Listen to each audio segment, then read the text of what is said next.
tới chia pi ET លើ M ធំវិញ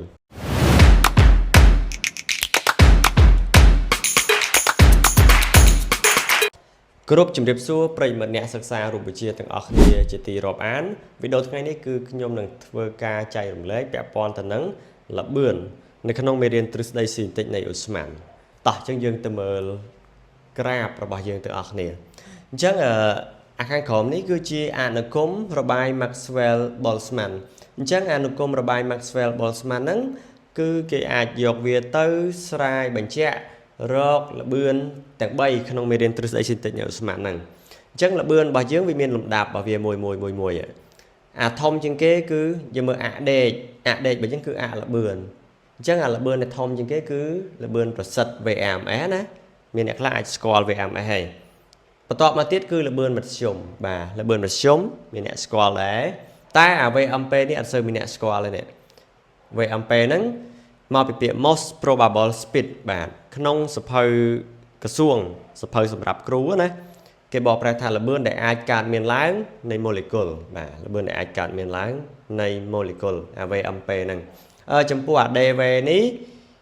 បាទល្បឿនតូចមួយបាទធាតុនៃល្បឿនណាអានេះ F នៃ V បាទ F នៃ V អាហ្នឹងចាំក្នុងវីដេអូក្រោយចាំគ្រូបញ្យល់អា DV ហើយនឹង F នៃ V ហ្នឹងដោយសារវីដេអូនេះគឺគ្រូផ្ដោតទៅលើអា VMP នេះបាទយើងនឹងទៅស្រាយបញ្ជាក់ររូបមន្ត VMP ហ្នឹងអញ្ចឹងបើយើងមើល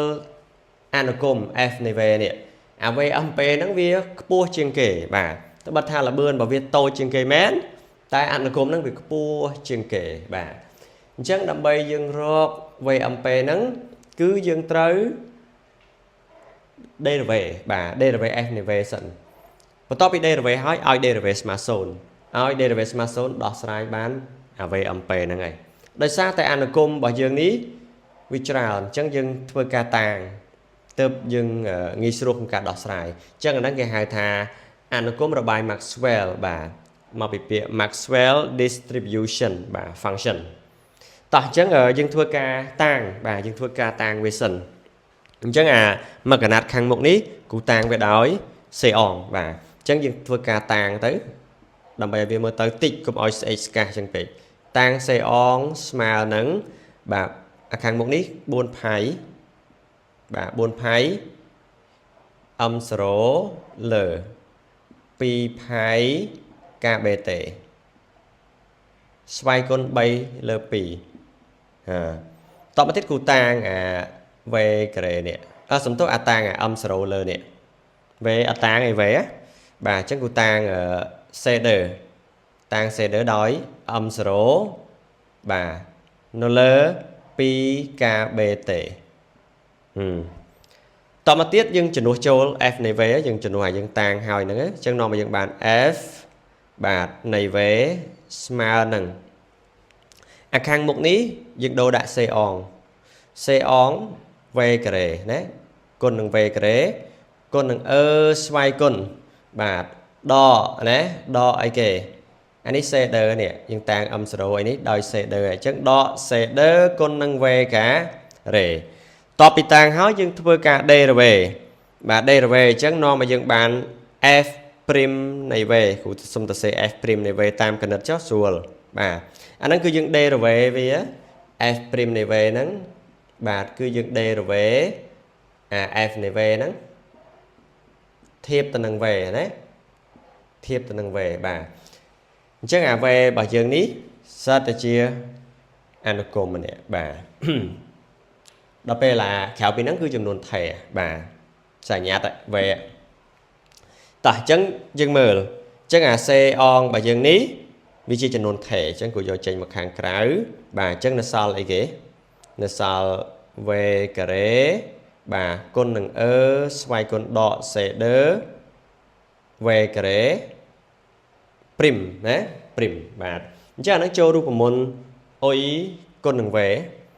OI គុណនឹង V អញ្ចឹង OI គុណនឹង V បាទពេលយើង derivative វានៅក្នុងគណិត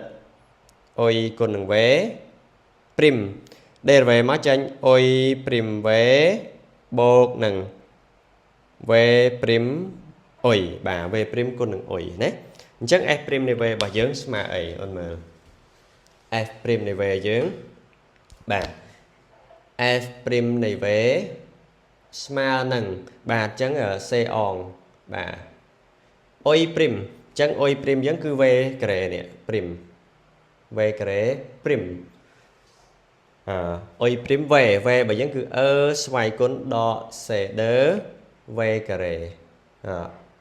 anh cái tiết bốc nâng về prim bà dưỡng anh ghế xoay con đỏ sẽ đỡ về kể prim con ôi ôi dưỡng về kể bà nè ban phần nói dương mơ là nè tiệt ta vì tranh ai này tranh ai chân f prim này về small nâng xe on bà kata anh ấy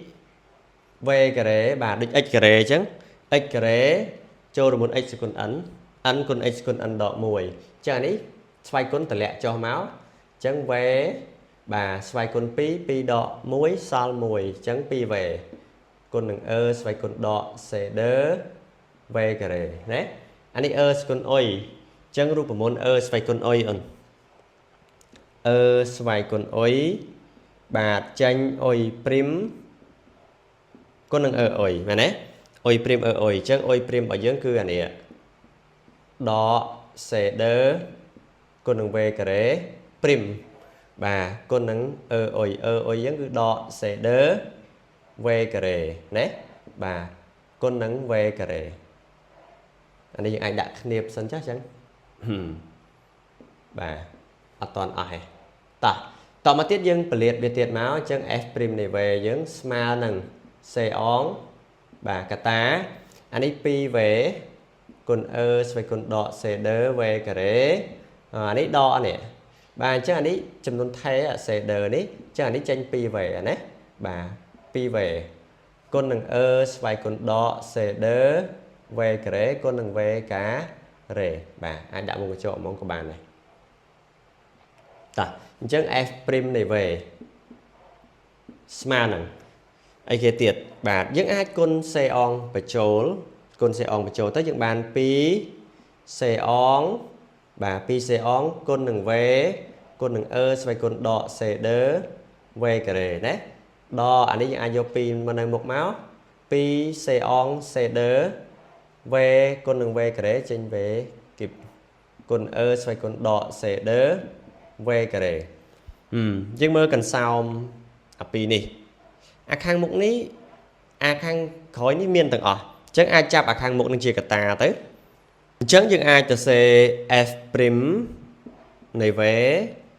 ស្មើនឹងពេលយើងចាប់ជាកតាទៅយើងបាន 2 c on v គុណនឹង ស្វ័យគុណដក c ដឺ v ការ៉េកតាចានេះនៅសល់តែមួយឯងដកចានេះវានៅសល់អីគេអូនយើងមើលនៅសល់ c ដឺ បាទហើយនឹង v ការ៉េដោយសារតែអីអានេះ v គីបអញ្ចឹងវានៅសល់ការ៉េណាអញ្ចឹងបានប៉ុណ្ណឹងហើយយើងឲ្យអនុគម f prim នៃ v នេះស្មើ0បាទស្មើ0ចាម្ដងប៉ុណ្នេះ0ដែរនេះបាទចាម្ដងប៉ុណ្ណឹង0អញ្ចឹងវាទៅជា 2 c on v គុណ ស្វ័យគុណដក c ដឺ v ការ៉េកតា1ដក c ដឺ v ការ៉េស្មើ0អញ្ចឹងពេលយើងបោះអានេះមកខាងក្រោមបាទបោះអានេះមកខាងក្រោម0ចែកអាហ្នឹង0អញ្ចឹងយើងអាចទៅសេថាបាទនេះនៅសល់តែ1ដក c ដឺ v ការ៉េស្មើ0អានេះដកបោះមកស្ដាំចេញបូកវិញហើយអញ្ចឹងយើងអាចសេ1ស្មើនឹងបាទ c ដឺ v ការ៉េអញ្ចឹងពេលយើងទាញរក v បាទទាញរក v ការ៉េនេះបោះ c ដឺមកក្រោម1លើ c ការ៉េអញ្ចឹង c ដឺ m0 ចែកទៅនឹង 2kb ទេអញ្ចឹងយើងអាចជំនួសវាដោយ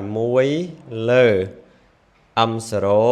បាទនៅពីលើ 2kb ទេអញ្ចឹង 2kb ទេអាចទាញវាឡើងលើបានណានេះបាទ 2kb ទេ